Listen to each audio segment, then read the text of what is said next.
All right, folks, this is Harris Sultan. So, as I've been saying for a very long time, that Anthony Albanese is the worst prime minister in Australian history. No questions asked. He is the worst prime minister. And when we look back at this point of history, it would become even more evident that Anthony Albanese is the worst prime minister. Not only he's destroying our country economically, but socially, which I see that as even a bigger threat, because yes, economies can be fixed. We are a continent-sized country. We have a lot of resources. We have a lot of minerals.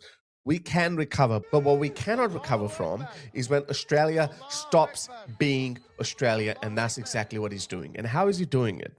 Remember this video? This video made us all proud of our New South Wales police team, because I have grown up in the era of F the police everywhere. I used to hate the police in my younger years, but our countries, and not just Australia, all of our countries have taken such a turn that it has become abundantly clear that we need not only a good police force, but a strong police force. A police force that does not shy away from applying the law. And even if it becomes heavy-handed every now and then, I think that's just the nature of it. So that's what New South Wales Police did about a week ago. Guys, what are you doing? This guy is linked to Hizb-ut-Tahrir, okay? This imam is linked to Hizb-ut-Tahrir. He's a radical, hardcore Islamist. What are you doing? What are you doing?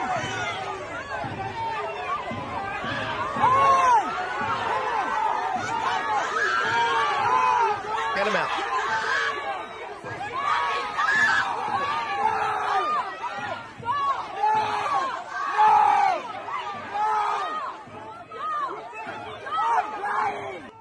And these woke idiots, they have absolutely no idea who they're cheering for.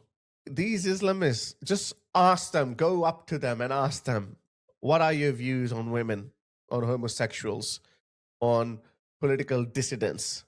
They will tell you. What do you think should happen to adulterers? Most of these wokes are adulterers because they don't believe in marriage. They don't believe in traditional values. Ask them what are their views on such topics. They hate the West. Where did we go wrong? So anyway, so you know this video, yeah? I'm not going to play this again. If you want to watch this video, go to my previous video that I made on this topic, which, by the way, did really well. This one. I made a detailed video on that. No more Islamic prayers on the streets. Harris Sultan. 250,000 people watched it. And 70,000 of them were Australians. Or 60,000, something like that. Which is fairly decent by Australian standards, okay? So I know that our narrative is getting more and more popular. We need to put our foot down. Otherwise, we're going to become the UK. And the UK is starting to fight back. I'm going to make a separate video on Rupert Lowe's new political party, Restore Britain. But other countries are starting to fight back. Europe is starting to fight back. We should learn from the mistakes of Europe. There are certain cultures that can never mix. They don't like us. They say it with their own mouths. They tell you what they want to do. Look at this Sydney Imam. We forget that there is a Sharia of Allah subhanahu wa ta'ala waiting to be established. Waiting to be established. We forget that every single day that we live without the Sharia of Allah subhanahu wa ta'ala, we are being dishonored. We are being belittled. The blood of the Muslims have become cheap. They express these views openly, proudly, and boastfully. We should be pushing back against this ideology, this mentality. They're literally saying that we want to overthrow the Australian way of life, the Australian way of government, our secular liberal democracy, and replace them with Sharia. They say that. Why should you not be changing the culture? But instead, our wimpy, weak Prime Minister, Anthony Albanese, says this. Have a listen to this. Very empathetic about the hurt that's being felt by the Muslim community of prayers being disrupted. Yes, your concern is specifically around that element. I think that is... This guy is Hizb-ut-Tahrir. Their declared manifesto is that they want to establish Sharia through peaceful means in Australia. An issue that needs addressing because I think people need to have a right to practice their faith in peace. And Practice their faith in peace. This is not peace when you're spreading terror, when you're making political statements. This is not practicing in peace. This is being a nuisance for everyone else. By the way, these guys were given an order to move on. But you know what they did? They knew that this will happen. So they stopped there because they were like, oh, these white people are scared of pushing us when we're praying. And it's a great propaganda tool for these Muslims. These images have gone out to the rest of the Muslim world and they're all saying, oh, look how steadfast we are. You're only steadfast because we have weak political leadership. That's the only reason. New South Wales Police, you made us proud. You made us proud. We want more of you. We want New South Wales Police to be like that. We want Victoria Police to be like that. We want every major Western police force to be like that. This guy is linked to this guy. You know this guy? This is what he said right after October 7th. Smiling and I'm happy. I'm elated. It's a day of courage. It's a day of courage. His brothers had just killed 1,200 Israelis in the worst terrorist attack. It's a day of pride. It's a day of victory. This is the day we've been waiting for. Anthony Albanese sees that as a peaceful practice of their religion. Islam is the most political religion on earth. Wherever Islam goes, the Islamic political doctrine follows. And look at this guy, the same imam that I showed you earlier, that this prime minister is feeling really bad for. Remember, gas the Jews chant?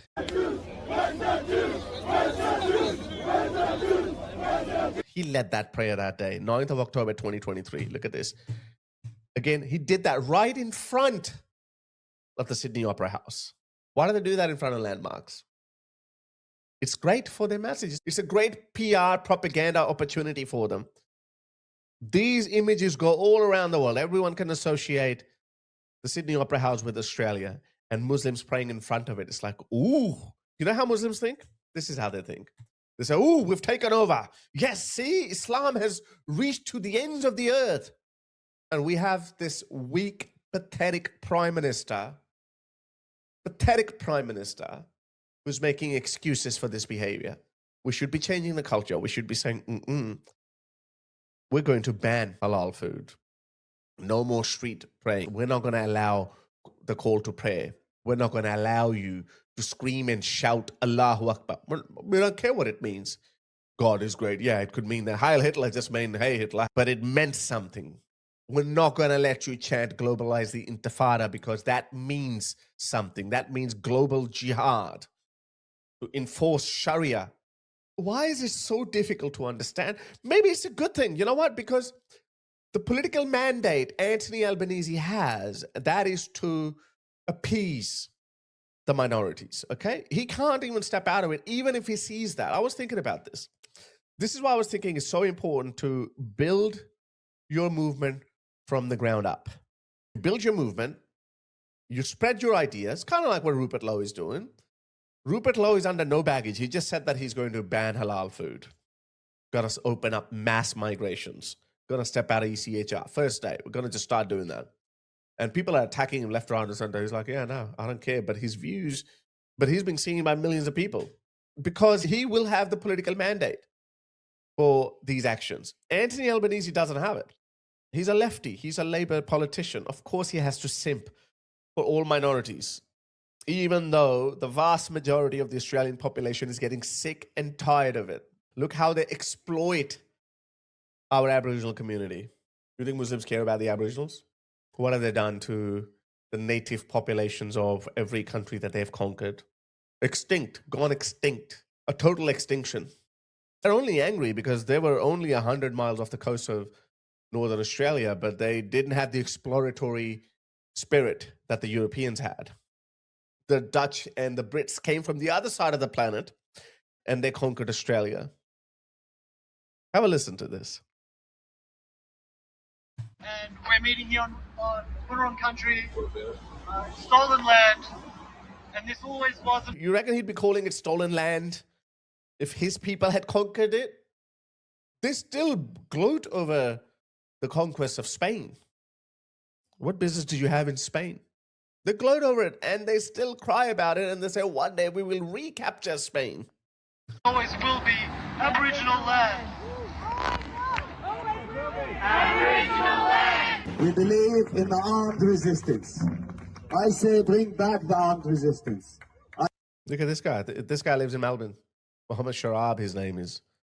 Look at this guy. They openly say armed resistance. Can I say that actually?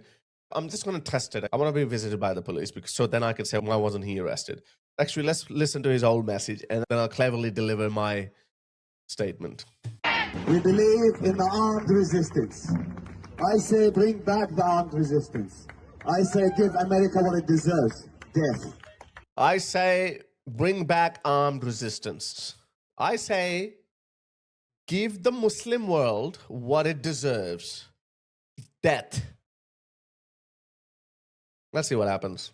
Let's see if that falls under hate speech or free speech that I'm sure he's enjoying. That's what America deserves. That's what the Muslim world deserves. American colony deserves. Every Muslim country that is not present-day Saudi Arabia is a colony. Egypt, Morocco, North Africa, everything. Turkey, Turkey was a Christian land. That's what American leaders deserve. There is only one solution. وإنه لجهاد أو نصر أو استشهاد. السلام عليكم. Complete jihad. Complete jihad. In our countries, in our faces. And we have a wimpy prime minister who says, I feel bad for them. What a pathetic... These guys are... I used to think that it was just born out of compassion. It was born out of misunderstanding. It was born out of suicidal empathy. I don't think this is suicidal empathy. This is pure treason. This is pure dumbassery. You have Europe in front of you. You have these people behaving exactly how they've been behaving in the UK for the past 20 years, and look where it got the UK. They're doing exactly the same thing. And they can't help themselves because that's where Islamic values will always take you. This is Islam playing out. This is Islam making a comeback. Islam has been dormant for the last 200 or 300 years. Before that, they did really well. They dominated Eastern Europe and the Middle East. The Ottomans dominated it. Before that, the Abbasids did it. Before that, the Umayyads did it. So Islam has a rich history or a habit of dominating other cultures. But it hasn't been doing that for the last 200 years. These people may not understand that because, look, they're probably stupid. But it's the Islamic values that get this behavior out of them. It's Islam that encourages them to go and spread the faith of Allah because that's the right faith. And these guys are highly dogmatic. They are very ideologically driven. They cannot be stopped. They're right. They don't fear death. They are willing to die for their deluded cause. Fine, go do whatever you want. But where are we? When are we going to say, no, no, no, do whatever you want in your own fucking countries? We don't want to be your dhimmis. Dhimmis mean second and third class citizen, which is the eventual fate of Jews and Christians. Not of atheists like me. Atheists, we have to be put to the sword or be forced to convert to Islam.